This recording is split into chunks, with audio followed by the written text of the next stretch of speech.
Assalamualaikum warahmatullahi wabarakatuh. Innal hamdalillah nahmaduhu wa nasta'inuhu wa nastaghfiruh wa na'udzu billahi min sururi anfusina wa min sayyiati a'malina may yahdihillahu fala mudhillalah wa may yudlilhu fala hadiyalah. Allahumma salli wa sallim ala sayyidina Muhammadin Rasulillah ibnu Abdillah alladzi la nabiyya ba'dah.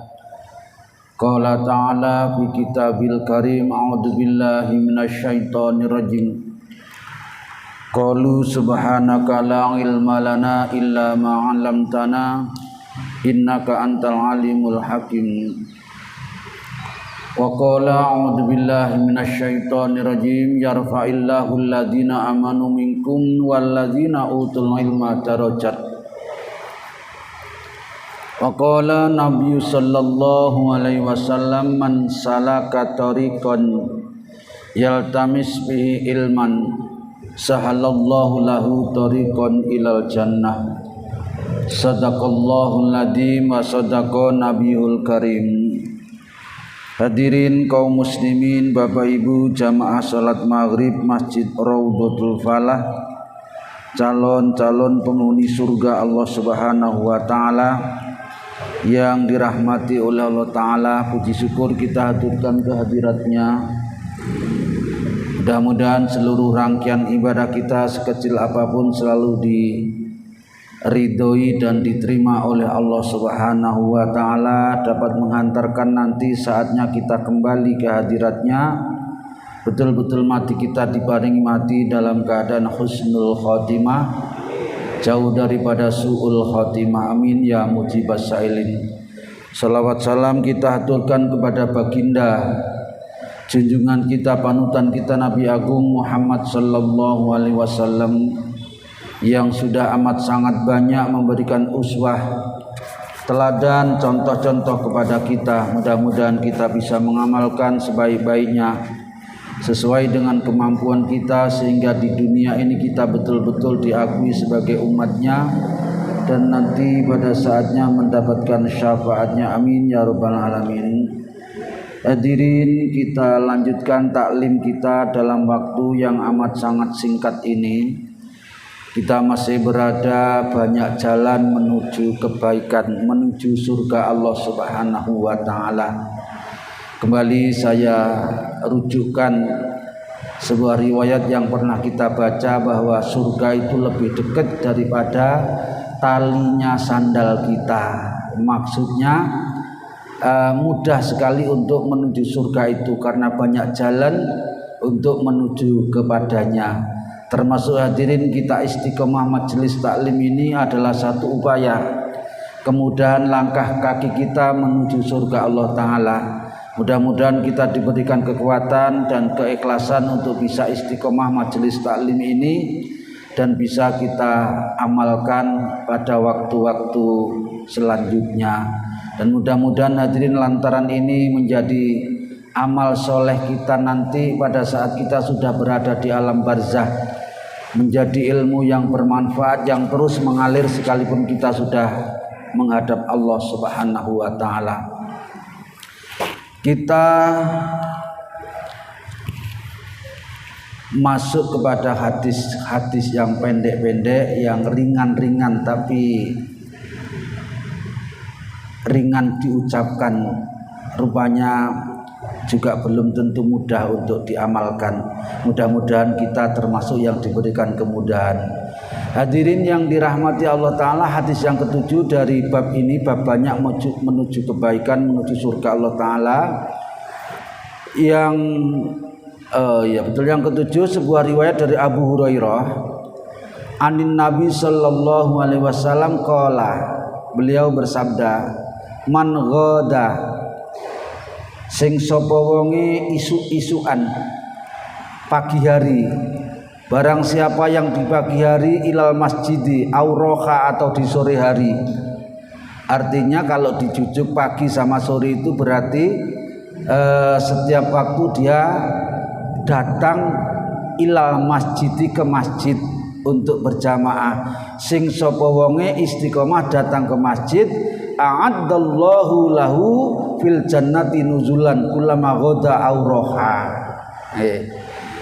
Maka sababiah dia istiqomah rajin datang ke masjid itu nanti pada saatnya dia disediakan oleh Allah Ta'ala hidangan di surga setiap pagi dan sore. Masya Allah hadirin. Artinya apa? Kalau kita disediakan hidangan di surga, berarti kita nanti dimasukkan ke dalam surga. Orang mungkin toh disediakan hidangan di surga terus awake dhewe gak mlebu swarga. Nyatno sapa? Lah oleh karena itu hadirin, maka monggo jangan bosen-bosen nggih, jangan naras-arasen, jangan banyak persaben niku basa biyen nggih. Banyak alasan ngono ae sing keselah, sing gak enak awak, sing macem-macem pokoknya. Biasanya hadirin, setan itu pandai sekali untuk menghalang-halangi kita menuju kebaikan. Nggih. Kita kalau punya wudu ngoten hadirin, Masya Allah rasane moton ki sepet mawon. Nggih kudu glita, kudu turu ngoten. Pantat yang ngono slemet-slemet ae. Kalau punya wudu, tapi nanti panjenengan pulang dari masjid ngoten nggih, ajer maneh gak krasa apa-apa nggih.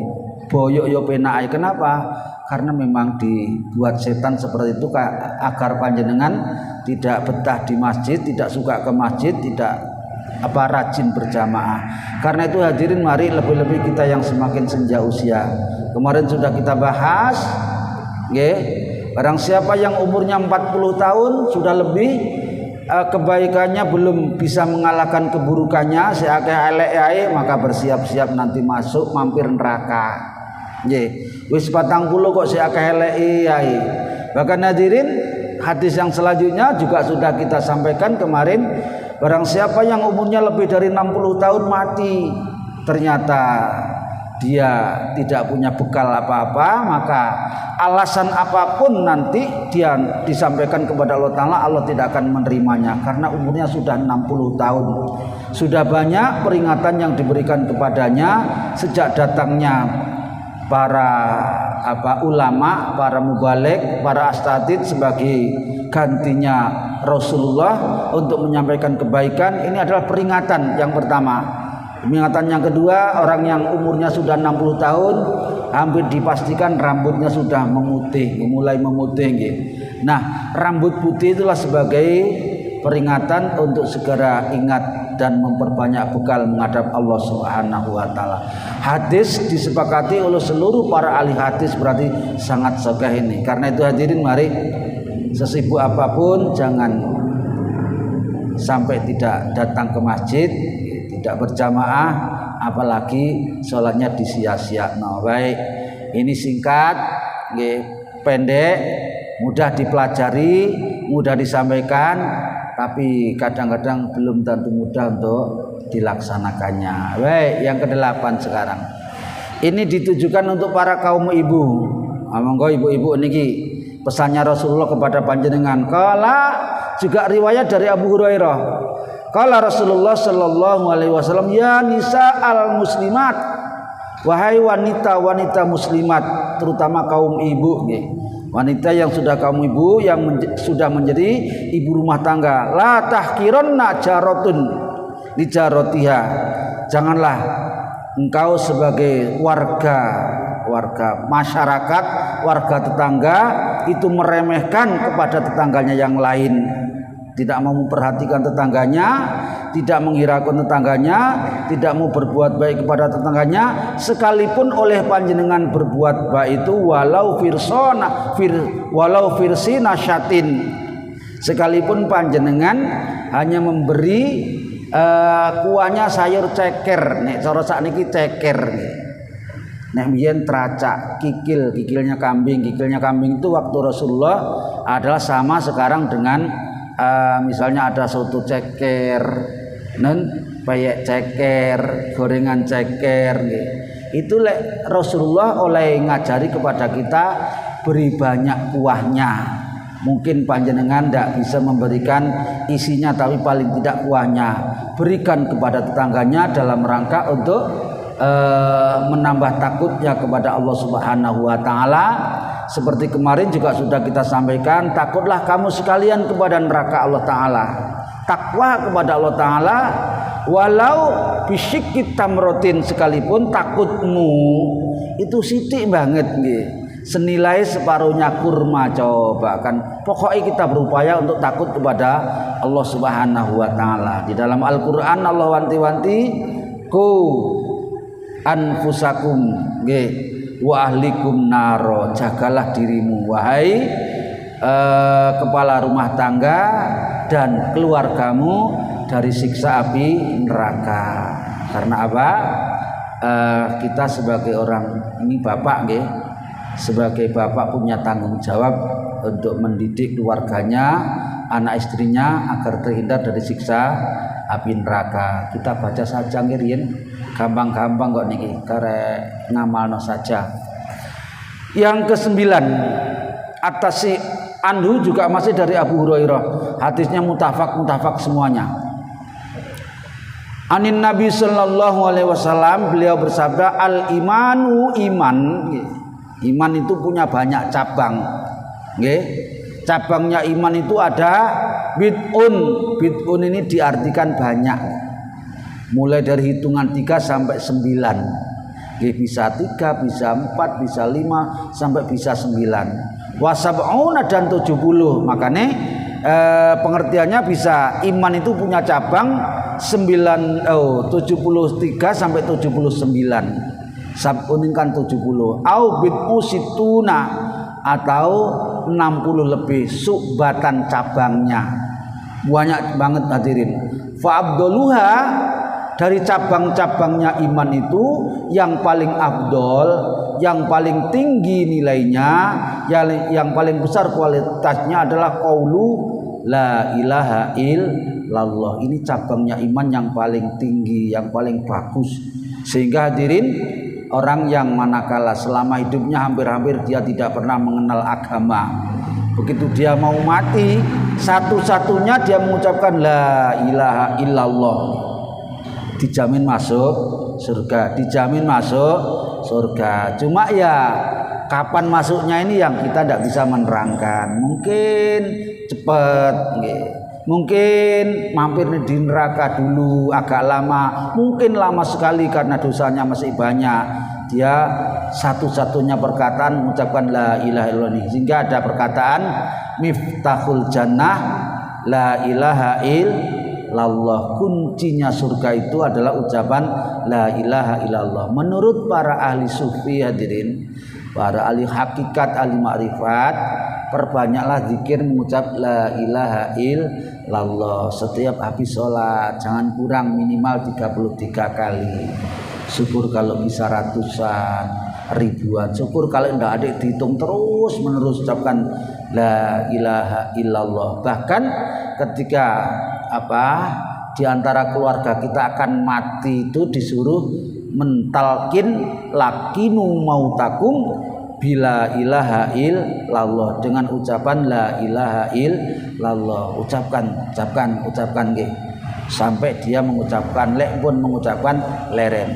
Wa adnaha nggih, dan cabangnya iman yang paling rendah adalah imatatul adha, menyingkirkan kotoran atau sampah, anitorik, dari jalan. Dari jalan saja hadirin diperintahkan untuk menyingkirkan kalau ada kotoran. Ini dari jalan nih. Lebih-lebih kalau ada kotoran di tempat ibadah kita seperti ini, di rumah ibadah, di masjid, di musola. Lebih-lebih kalau di dalamnya, jangan malah mengotori nih. Karena itu tidak berlebihan kalau ada masjid yang kemudian dikasih tulisan dilarang keras tidur atau tiduran di ruang utama masjid. Maksudnya apa? Wong niku lek turu hadirin banyak mengundang kotoran yang tidak disadari. Minimal dia mengeluarkan air liur, gitu. Aja maneh ngletak, sing lungguh iso karo ngiler lho nggih. Karo turu ngeten tes ngoten kadang. Lebih-lebih hadirin lek banyak nyamuknya, Dia dikerek nyamuknya mateng-mateng terus dipelindes getih tok bekatnya untuk tidur di masjid itu. Hadirin, ini adalah kezaliman nggih. Karena itu ada juga masjid yang ditulisi bersihkan setelah memberikan kotoran, kalau tidak mau dikatakan sebagai pembuat dolim. Resi ono nggih. Kemudian ada yang meludah, ada yang keluar ingus dan lain sebagainya. Karena itulah hadirin yang dirahmati Allah Ta'ala, mari kita jaga kebersihan tempat ibadah kita, bahkan di halaman-halaman, bahkan di jalannya. Kalau ada sampah kita hindarkan. Lebih-lebih kalau sampah itu adalah yang membahayakan, pecahan kaca misalnya, paku misalnya, duri dan lain sebagainya. Jadi menyingkirkan sampah atau kotoran dari jalan itu bagian daripada cabangnya iman, dan termasuk cabangnya iman, bahkan pengaruhnya luar biasa, itu adalah al-haya.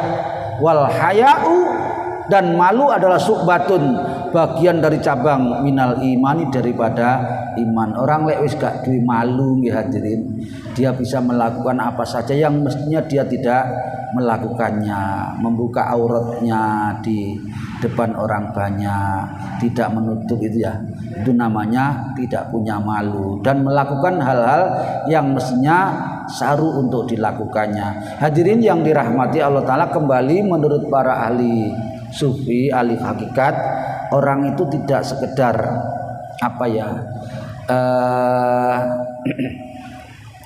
tidak melakukan yang haram, yang jelas-jelas dilarang, seperti minuman keras, jelas dilarang.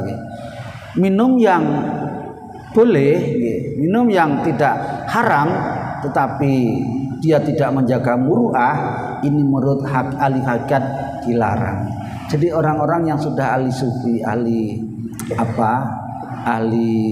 tarikat, ahli hakikat, ahli makrifat itu tidak mau hadirin makan minum di sembarang tempat. Dia makan minum nyingkir, dan dengan aturan-aturan yang dituntunkan oleh Rasulullah Shallallahu Alaihi Wasallam. Tidak dengan berdiri misalnya, tidak dengan banyak bercakap-cakap misalnya, tidak menyisakan makanan misalnya. Lebih-lebih kalau cara makannya berkumpul dengan orang banyak itu. Baik hadirin, sudah dapat 3 hadis, luar biasa. Intinya tinggal kita melaksanakannya. Mudah-mudahan diberikan kekuatan, kemudahan oleh Allah Subhanahu wa Ta'ala. Hadirin yang dirahmati Allah Ta'ala, kita akan masuk kepada hadis yang sangat terkenal. Ini sudah sering kita dengar dari para ustadz kita menyampaikan, tapi yang disampaikan para ustadz itu sebetulnya dalam sebuah riwayat yang lain. Riwayat yang asli ini jarang disampaikan. Riwayat yang asli ini pelakunya adalah orang laki-laki. Mari kita baca. Al-Ashiru yang ke-10 anhu juga masih dari Abu Hurairah. Anna Rasulullah sallallahu alaihi wasallam qala, bainama rajulun yamshi bitariqin. Suatu ketika ada seorang laki-laki nggih. Tapi di banyak keterangan yang kita dengar itu seorang perempuan yang nakal lagi.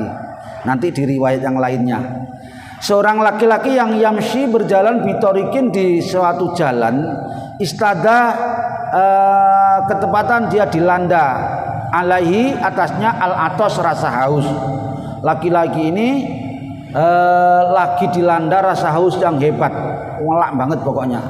Fawajada bi'ron, maka tiba-tiba dia menemukan sebuah sumur, yang sumur itu dapat dia terjuni, dia masuk ke dalamnya. Wanazala, maka laki-laki itu kemudian turun via di dalam sumur itu.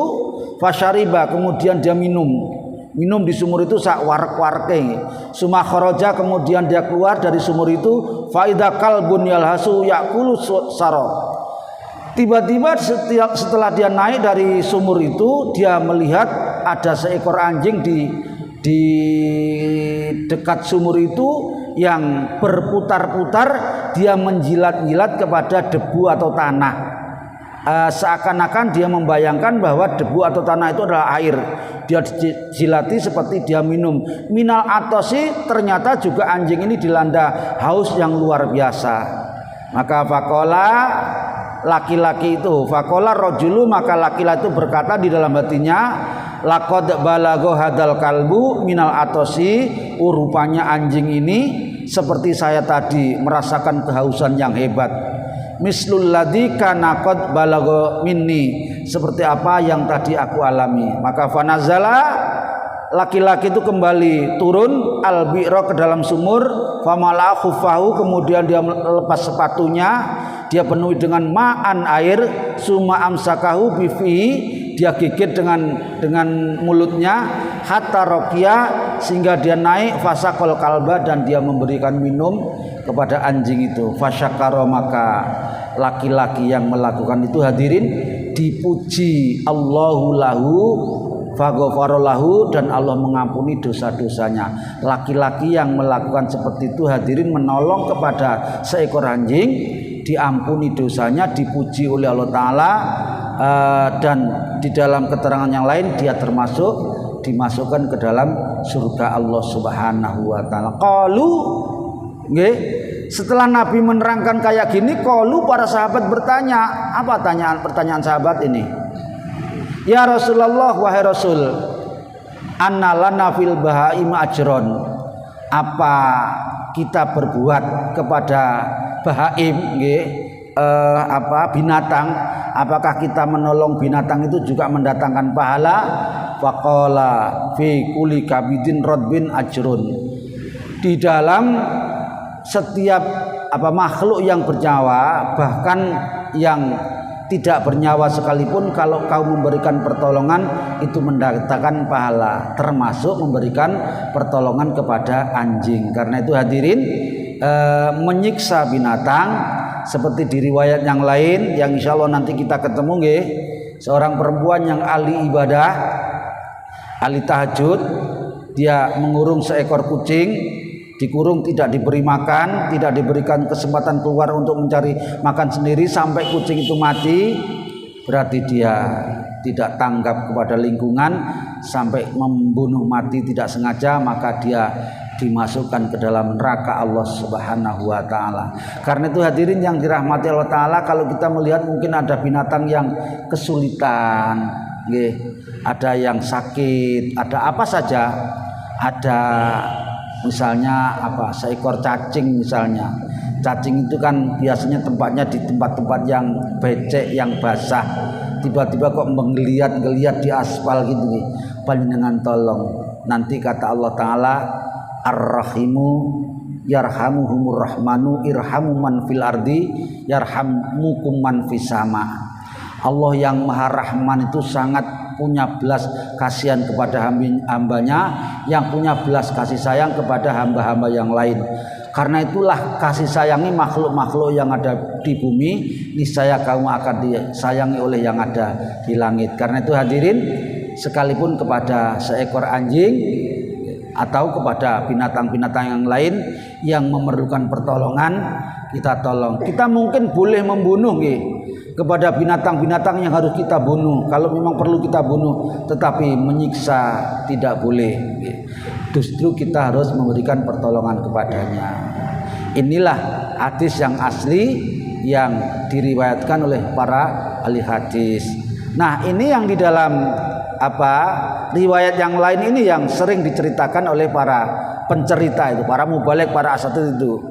Dalam riwayat yang lain diceritakan bainamahuma kalbun yutifu birokiyatin qad kada yaktuluhu al-atoshu idaratul baghiyul niki.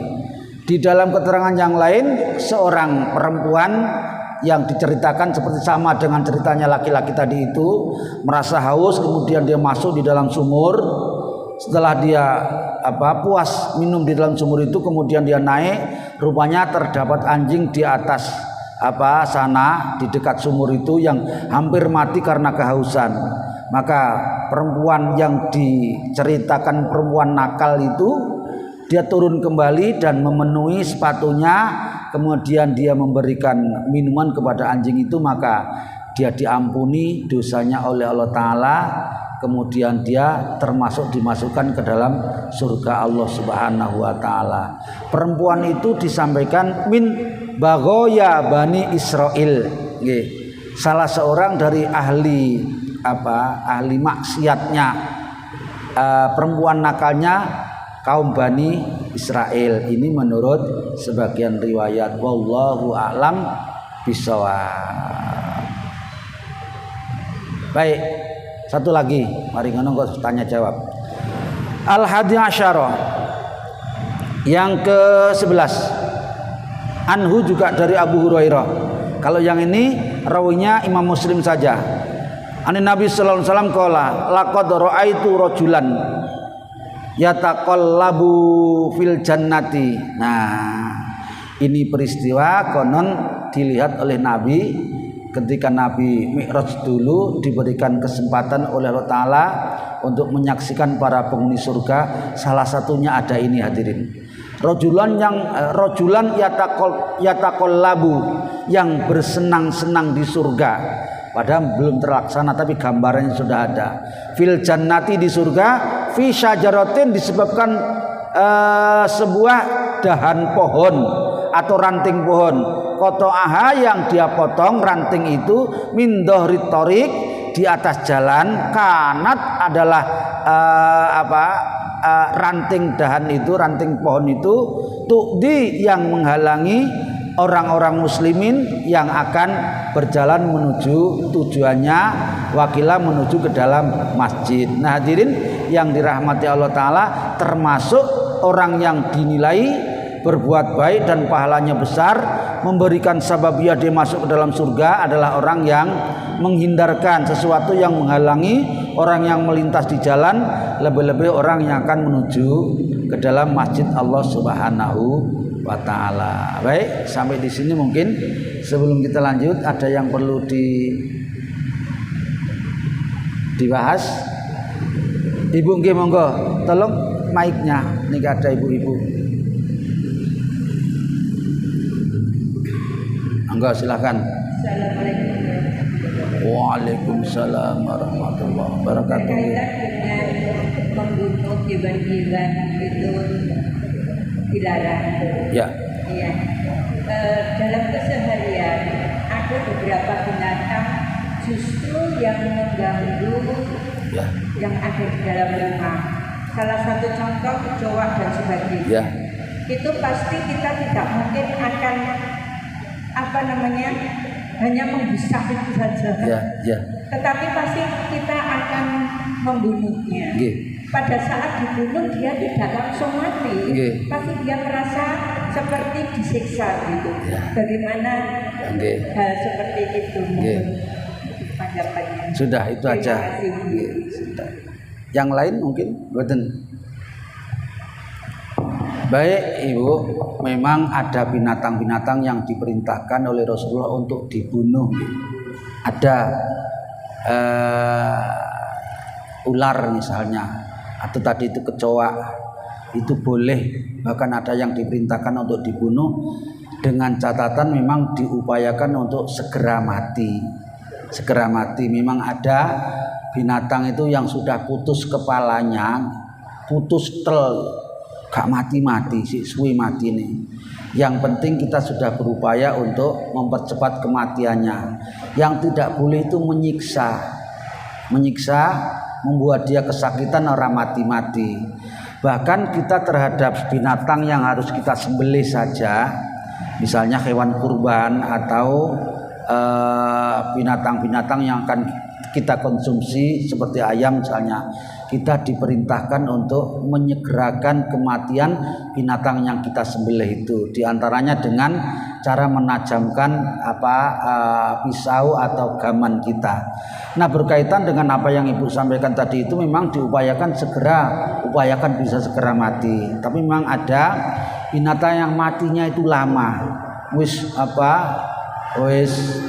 putus kepalanya barang ndak mati-mati, karena memang semacam ada nyawanya itu awet gak hilang-hilang. Hadirin, kita pernah apa narani betet ini ku nopo? bahasa Indonesia betet ini pun apa? Ikan lele itu lama sekali matinya. Nggih.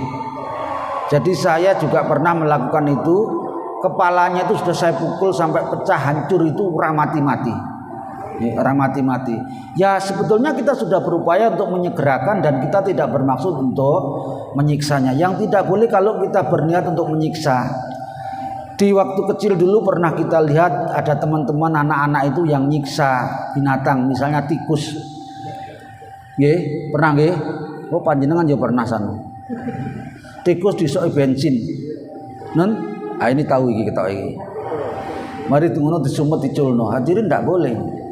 Saya pernah tinggal di Sumatera, ada teman-teman yang menangkap seekor kera. Kera itu ditangkap karena dia merasa kera ini selalu merugikan nggih. Menyusahkan. Kera ini ditangkap dengan perangkap itu begitu kena ditangkap, mohon maaf ini rada jelek ya. Duburnya itu dimasuki dahannya yang ada durinya itu loh. Yang kayak panah arahnya dimasukkan kan kalau ditarik tidak bisa itu. Kemudian dilepas hadirin kan jerit-jerit dia. Menderita yang lama sekali dan tidak tahu berapa hari dia baru mati itu. Ini dilarang oleh Allah Subhanahu wa taala. Jadi menyiksa tidak boleh. Kalau memang membunuh dan perlu dibunuh, boleh diupayakan untuk segera mati. Ngeten nggih? Kalau sudah ternyata diupayakan segera mati, orang mati-mati ya memang dia mati ini suwe. Ngeten nggih? Boleh tidak apa-apa. Nyamuk misalnya, panjenengan boleh membunuh, orang mati-mati disemprot ya sudah diniatkan untuk segera mati. Pun nggih? Enten malih? Nggih, monggo Bapak. Waalaikumsalam warahmatullahi wabarakatuh. Bagaimana kalau orang membunuh burung? Nggih. Burung yang terbang. Nggih. Dengan tujuan untuk menetas tulangnya. Jadi tidak tujuan untuk apa-apa, hanya untuk dipikan. Ngetes apa Pak? Tapi tidak dipaman apa-apa. Lebah. Kemudian orang yang membunuh binatang, meskipun tidak membahayakan dirinya, tapi justru dicari di lubang-lubang di atas seperti ular apa dibunuh, atau di hutan ada harimau yang dibunuh, nanti dia mengambil kulitnya. Oh ya. Nggih. Kalau tidak ada niat baik, sebetulnya sebaiknya dihindari. Membunuh burung yang tidak ada maksud apa-apa, tujuannya untuk ngetes senjatanya misalnya, atau apalah pokoknya iseng saja. Sebaiknya itu dihindarkan karena tidak ada niat kebaikannya. Termasuk membunuh harimau tadi itu, niatnya adalah untuk mengambil kulitnya misalnya dan lain sebagainya. Islam mengajarkan untuk menjaga sesama makhluk ciptaan Allah Subhanahu wa taala selama dia tidak membahayakan terhadap kehidupan kita. Kalau dirasa harimau itu mengancam keselamatan kita, boleh kita bunuh selama cara membunuhnya juga dengan tidak jalan menyakiti atau menyiksanya tadi. Ngaten nggih? Wallahu a'lam bishawab. Baik, kalau sudah kita lanjutkan ke hadis yang ke 12, habis 11 12. Ini yang sering kita lakukan, terutama untuk kaum bapak. Sebetulnya juga boleh untuk kaum ibu, tapi sepertinya akhir-akhir ini di banyak masjid tidak memberikan kesempatan untuk ibu yang mengikuti sholat Jumatan. Ini katanya dengan Jum'ah. Dari Abu Hurairah lagi, Qala Rasulullah sallallahu alaihi wasallam, man tawaddo'a lan iki sing sapa wonge melaksanakan wudu, fa ahsanal wudu'a, kemudian dia memperbaiki wudunya. Karena saya sering melihat orang yang ketika wudu itu kurang memperbaiki wudunya. Nggih, pernah lihat kurang menyempurnakan wudunya, kadang-kadang sikunya ini belum basah semuanya. Enten toh? Kadang-kadang tumitnya, kencetnya itu belum kena air, atau kencet sudah tapi mata kakinya belum kena, ini belum sempurna hadirin. Jadi yang dimaksud sempurna itu adalah minimal sekali basuhan itu terbasuh semuanya, itu minimal. Yang lebih sempurna lagi seperti yang dilakukan oleh Nabi, wudu yang sempurna itu adalah wudu yang dikerjakan sebanyak 3 kali dan tidak israf, berlebih-lebihan. Suma'ata, nah setelah dia wudu dengan sempurna tadi, berarti dia wudunya di rumah. Kenapa? Dalam riwayat itu disebutkan suma'ata, kemudian dia berangkat mendatangi al-jum'ata, jum'atan. Wudunya tidak di masjid. Jadi berupaya sedapat mungkin wudunya adalah di rumah, kecuali kalau yang sedang di kantor atau bekerja misalnya, atau orang yang sudah wudu di rumah tiba-tiba sampai di masjid batal. Dikit lagi. Sum'atal jum'ata, begitu sampai di jum'atan fastama'a, dia mendengarkan krungu, wansota, dan bukan sekedar mendengarkan tapi memperhatikan apa yang disampaikan oleh khatib atau imamnya. Enten tiyang sing ngoten niku, dia wudu di rumah dengan sempurna kemudian datang di masjid, tentu saja dengan segala macam amaliyah dan sunah-sunahnya. Misalnya ketika masuk ke masjid, tata caranya dipenuhi, masuknya kaki kanan dulu, kemudian tidak langsung duduk tetapi sholat sunnah dulu dan seterusnya. Kemudian melakukan ini ketika khatib berkhutbah, dia perhatikan, dia dengarkan apa janji Allah Ta'ala, ghufira, maka orang yang seperti itu diampuni oleh Allah, lahu baginya ma bainahu, antara satu Jumat wa bainal Jum'ati, dan Jumat berikutnya atau Jumat sebelumnya. Jadi satu minggu itu diampuni segala salah, dosa dan khilafnya oleh Allah Ta'ala, wa ziyadatun, dan ditambah oleh Allah salah satu ayamin, 3 hari lagi. Karena itu orang yang melakukan seperti ini tadi, dia diampuni dosanya oleh Allah Ta'ala sebanyak 10 hari. Tentu saja Bapak Ibu, yang pertama adalah dosa yang berhubungan dengan Allah Ta'ala. Sementara kalau dosa yang berhubungan dengan sesama manusia, ya harus minta maaf dulu. Kemudian yang kedua, bukan dosa besar.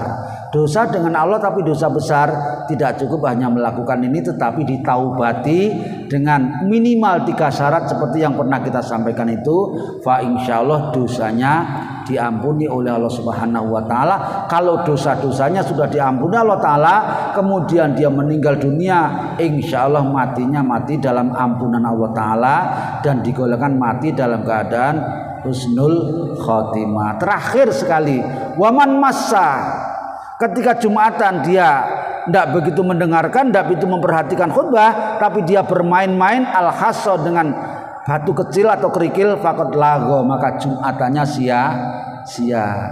Kenapa Nabi menyebutkan kerikil? Karena ini disampaikan oleh Nabi pada zaman masjidnya Nabi masih ada dulu. Kalau sekarang kan tidak mungkin ada kerikilnya ya, gantinya HP.